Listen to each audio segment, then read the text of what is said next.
Reverend Jerry Scott is going to be bringing our message this morning. He's a chaplain at Blount Memorial Hospital. Been there for 25 years. Yes, sir.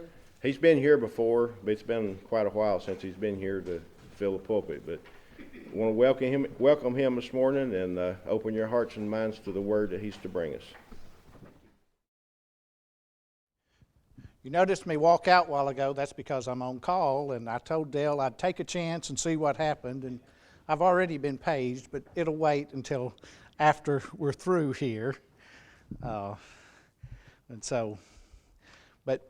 sometimes you get a call, sometimes you don't. Usually you don't, so I thought I'd take a chance, and like I said, they've already paged me.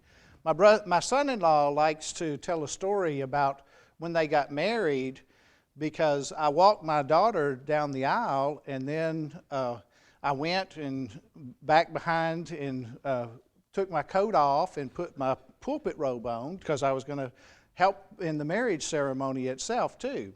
Well, I left my glasses in my suit coat pocket, and so I got up here to start doing their ceremony, and I couldn't read, and so I finally because I kept trying to focus and could not focus, and so finally I just walked off and went to get my glasses. And my son-in-law said he was thinking, is he not going to marry us? Is he mad? What's going on?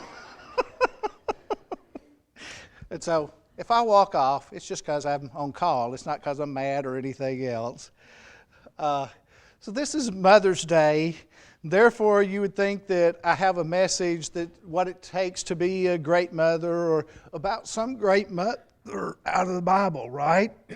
Well, that's not what you're getting. Some of you may have had terrible relationships with your mother, so a sermon about motherhood might just be very irritating to you. For others, you may have already had a mother that died, and so for me to keep talking about motherhood all this time might cause you to have more grief at that moment. This story does have a mother in it, but we really don't know a lot about her as a mother. There's really only one trait about her that will be emphasized. And part of the focus of this sermon is about her struggle and her dilemma. If you notice the title in the bulletin, it's Giving Away Your Son's Last Meal. I'd like to read from 1 Kings, the 17th chapter, verses 7 through 24. Sometime later, the brook dried up because there was no rain in the land. Then the Lord came to him, "Go at once to Zarephath of Sidon and stay there. I have commanded a widow in that place to supply you with food." So he went to Zarephath. When he came to the town gate, a widow was there gathering sticks. He called to her and asked, "Would you bring me a little water in a jar so that I may have a drink?" As she was going to get it, he called, "And bring me a piece of bread." "As surely as the Lord God lives," she replied, "I don't have any bread, only a handful of flour in a jar and a little oil in a jug. I'm gathering a few sticks to take home and make a meal for myself and my son that we may eat and die." Elijah said to her, "Don't be afraid. Go home and do as you have said. But first, make a small cake of bread for me from what you have and bring it to me, and then make something for yourself and your son. For this is what the Lord God of Israel says. The jar of flour will not be used up, and the jug of oil will not run dry until the day that the Lord gives rain on this land." And she went away and did as Elijah told her. So there was food every day for Elijah and for the woman and her family. For the jar of flour was not used up, and the jug of oil did not run dry, in keeping with the word of the Lord spoken by Elijah. Sometime later, the son of the woman who owned the house became ill. He grew worse and worse, and finally stopped breathing. She said to Elijah, "What have you against me, man of God? Did you come here to remind me of my sin and kill my son? "Give me your son," Elijah replied. He took him from her arms and carried him into the upper room where he was staying and laid him on his bed. Then he cried out to the Lord, "O Lord my God, you have brought tragedy upon this widow I am staying with by causing her son to die." Then he stretched himself out on the boy 3 times and cried to the Lord, "O Lord my God, let this boy's life return to him." The Lord heard Elijah's cry, and the boy's life returned to him, and he lived. Elijah picked up the child and carried him down to the room into the house, and he gave him to his mother and said, "Look, your son is alive." Then the woman said to Elijah, "Now I know that you are a man of God, and that the word of the Lord from your mouth is the truth." Now, I thought I knew what I was going to preach about today, and then I had to start with a fresh idea. So I hope you don't get a half-baked loaf of bread today, pun intended from the scripture reading. Before jumping into her story, we need to back up and introduce another character in this story. In the 6 verses prior to this passage, Elijah comes onto the scene. Earlier in Kings, we've read about the kings of Judah and Israel. The kings were not leading the nations where they needed to be. The northern kingdom of Israel was especially getting further and further away from where they needed to be. It seemed that each new king led Israel a little further away from God and more towards worshiping idols and false gods. In chapter 16, we're told that Ahab had become king of Israel. He is described as the most evil of kings Israel in the eyes of the Lord. He trivialized the sins of others and didn't think they mattered at all. He basically was suggesting that it didn't matter what kinds of sins people committed. The only sin that mattered to him is if it affected him in some way. Then he had a problem with it, but otherwise he didn't care what people did. Ahab married Jezebel, a woman who served Baal. He even built an altar for Baal in the temple. In 1633 we read, "Ahab also made an Asherah pole and did more to provoke the Lord, the God of Israel, to anger than all of the kings of Israel before him." Now that's some serious provocation. More than all of the kings of Israel before that? He was more evil than all the others that added together. Now that makes me pause and wonder, what does God think of our nation? How pleasing are we to God? If we put it on a scale of -10 to 10, where would it be? If 10 is extremely pleasing to the Lord and -10 is extremely displeasing to the Lord, then where would you rate our particular nation? Are we in the positive numbers? Are we in the middle or at 0? Are we in the negative numbers? Perhaps our nation needs to take heed of what happened to Israel in the beginning of chapter 17 here in 1 Kings.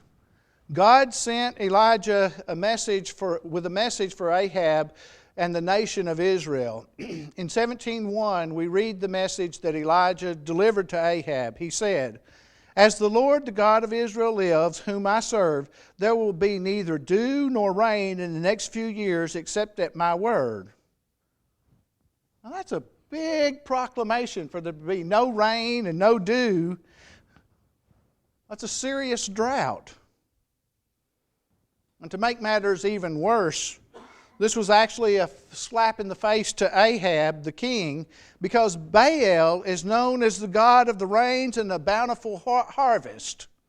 So this God that he's serving, that he's allowing to be there, is supposed to be supplying rain and bountiful harvest. So Ahab is promoting the worship of a false god of rain and harvest, and the message from Elijah is that the one true and real God is going to cut off the rain and even the dew until Elijah gives the word that it's going to rain again. So it's not just a proclamation of some tough times ahead. It's truly attacking the false god that Ahab has been promoting. So these false priests of this false god were being confronted by one of the things that Baal was supposed to bring to the nation of Israel. Baal was supposed to bring rain and good crops to Israel, and Yahweh put an end to that. Yahweh was showing that He really was the one that had all the power, not Baal, and so the battle was on. Now, Ahab wasn't the kind of man who took criticism from others. He ruled things with an ironclad hand. I'm fairly certain that many that challenged him ended up punished or even dead. Remember, he was more evil than all of the other kings of Israel put together. Matter of fact, he was so dangerous that God sent Elijah into hiding after delivering this message. He told him to go and hide in the Kerith ravine. That's in the Samaria region in the east of Jordan. God told him to stay there and drink from the brook, and that the ravens would bring him food. Now, it's not hard to imagine drinking from a brook, but it's a whole other story expecting the ravens to bring him food. Now, all the ravens that I've ever seen are pretty stingy with their food. If anything approaches another bird or anything else, they're taking off with the food. They kind of like to keep their own food to themselves. And yet, every morning, the ravens brought him bread, and in the evening, they brought him bread and meat.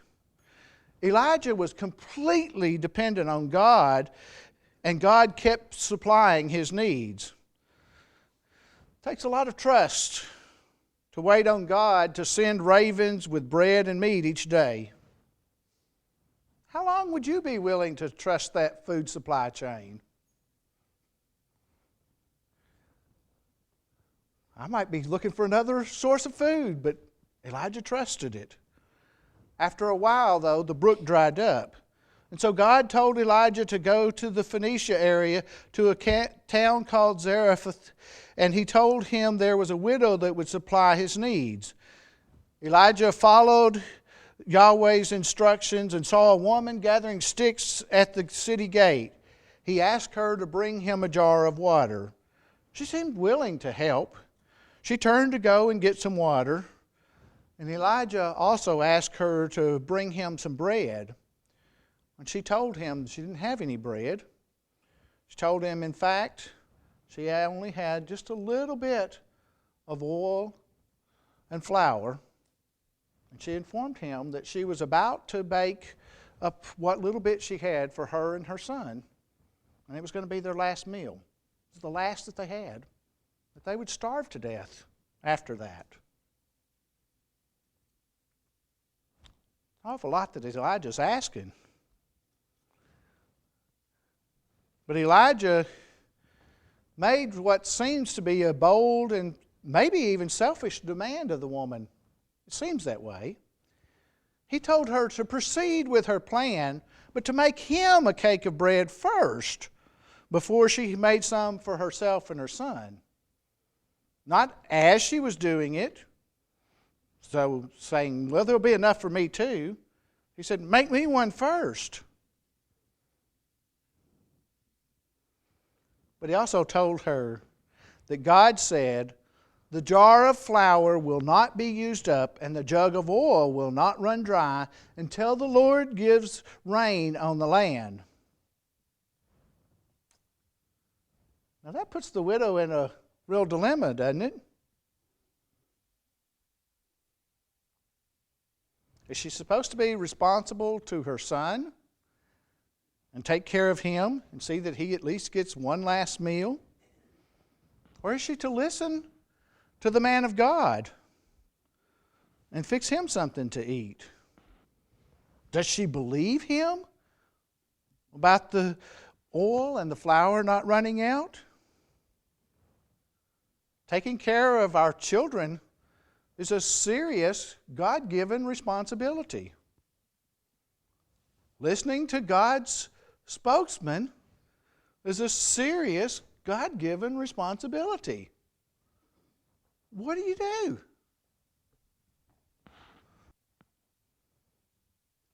What's a person to do when there's seemingly two opposite God-given tasks? How is the widow to deal with this dilemma? Now, there's a lot we don't know about this woman. There's a few things that we can surmise about her. We know that she's a widow raising a son. We can guess that life is very difficult for her. Obviously, according to what might have happened in the biblical times, obviously her husband's family had not taken her in. It also appears that her family did not step up to help. It's not like today where she could go and at least find some kind of job. Women depended on men to be able to survive during those times. We know that the drought was bound to have affected her also. With no rain, there was no crops. With no crops, there was nothing left in the fields for her to go and glean after they had harvested. We don't know how long she had been widowed. We don't know how hard she fought to survive. We don't know whether she grieved herself to death but really didn't try to survive. We don't know whether she refused help from others. There's really only one thing that we know. We know that she put God before anything else, including herself and her son. Her actions bear testament to how much she loved God. She went and did as she had been told by this man of God. She made a loaf of bread for him before making some for herself and her son. Can you imagine how much love and trust and faith that took to do that? There's seemingly a huge gap between promise and assurance. And yet just one small step seems to span the entire gap between promise and assurance. Elijah made a promise. The woman took a small step of faith, and they both had the assurance of seeing God's hand perform yet another miracle. In verse 15 and 16, we read, "She went away and did as Elijah told her. So there was food every day for Elijah and for the woman and her family. And the jar of flour and the jug of oil did not run dry, in keeping with the word the Lord had spoken by Elijah." Now, God could have lined the walls of her little house with jars of flour and jugs of oil, and so that she saw she was going to have plenty for however long it might be, but that's not what he did. She saw the miracle each day, yet again. Because each day there was just a little bit of flour and a little bit of oil left. But it was always enough. Always enough. Every day there was more. Just enough. Just enough. Not in excess. Just enough. And every day was a new step in faith that spanned the gap between promise and assurance. And the widow loved God more than she did her own family. Clearly, she trusted God to care for her and her son, even when she didn't seem to have the means to do so herself. And things continued to rock along on an even keel for a while. We're not told how long this arrangement worked between the widow and Elijah. We know that there kept being flour and oil. I'm sure that the widow was thankful that Elijah came along, and she had opportunities to serve Yahweh by serving one of his prophets. And even in the midst of famine, she was still able to feed her family because Elijah was there with her. And suddenly, things changed. The widow's son became gravely ill. She was unable to nurse him back to health. He kept getting worse and worse, and suddenly he stopped breathing and he died. She turned immediately on Elijah and demanded to know what he had against her. She asked Elijah if he had come to remind her of her sin and to kill her son. Now, we're not told what this woman's sin was, but it obviously is something that she felt guilt about, something that had come from the past. She presumed her son's death was a result of her sin. She presumed Elijah had come there to expose her sin. She forgot the miracle of food being supplied each and every day. She forgot that she and her son were both alive even at that moment because of how God had acted on her behalf. She forgot that Elijah was already the instrument that had spared her life. Well, Elijah took the boy from the mother's arms and carried him upstairs to a room where he had been staying.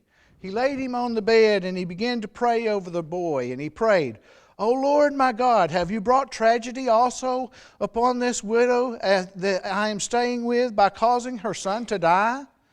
And Elijah threw himself on the boy 3 times and he cried out, "O Lord my God, let this boy's life return to him." Verse 22 says that the Lord heard Elijah's cry and brought the boys back to life. Elijah excitedly picked up the boy and rushed down the stairs and handed the boy to the widow and said, "Look, your son's alive."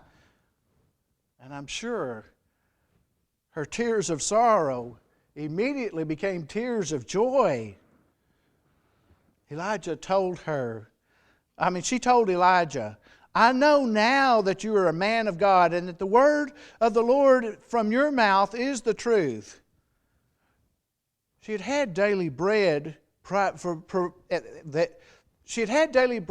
proved that Elijah was God's servant. Now she had resurrection that proved that he was God's messenger, that he was a man of God, not just a servant, but a man of God. This woman was clearly solidifying her values and beliefs and priorities. The widow had some of her priorities right. She placed God before everything else. Her family was very important to her, but God was even more important to her. Now, I don't always get it right. My wife would gladly tell you that I don't. But the priorities that I try to have in my life is God's number 1, family's number 2, and everything else is 3. Everything else. Doesn't matter. It's not important. I strive to love God with all of my heart and all my strength and all my being. I love my family very dearly. Now, they do run a second close to God, but I'd do just about anything to take care of my family as long as it didn't run against what God was telling me to do. Part of my God-given responsibility is to take care of my family. When I was a young minister, before I put away childish thinking, I sometimes let my job get in the way of my family. I thought it was appropriate, since my job was as a minister, that I was serving the Lord, that it was okay to just ignore my family. And eventually I had to learn that that's not what God wanted from me. God didn't expect me to put everything else in front of my family, including my work as a minister.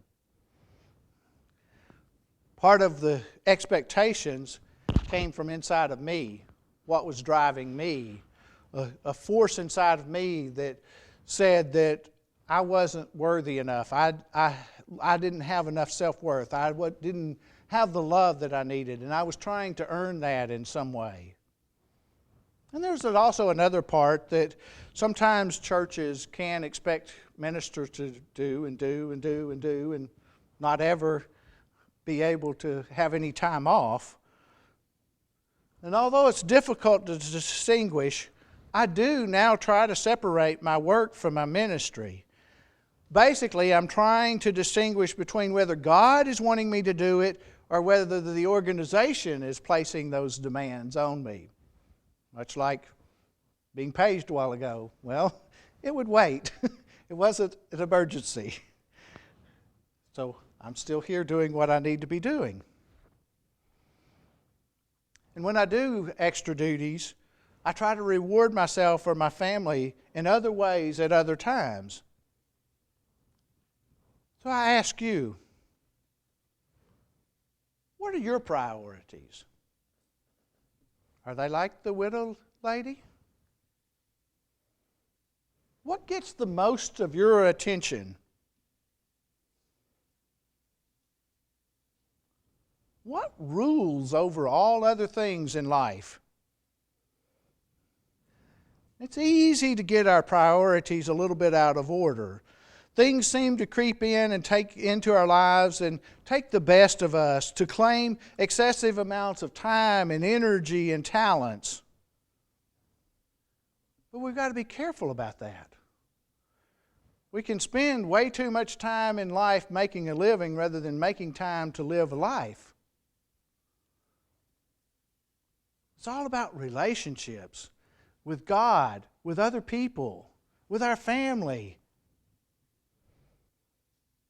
Would you be able to give the prophet of God what seemed like the very last of your flour and oil at risk of cheating your own son or daughter or grandchild or spouse out of their last meal? It's quite a dilemma. Let us all serve God with all of our being, with all of our strength, with all of our love, trust, and faith. Give all to God first. Then your family. Then everything else.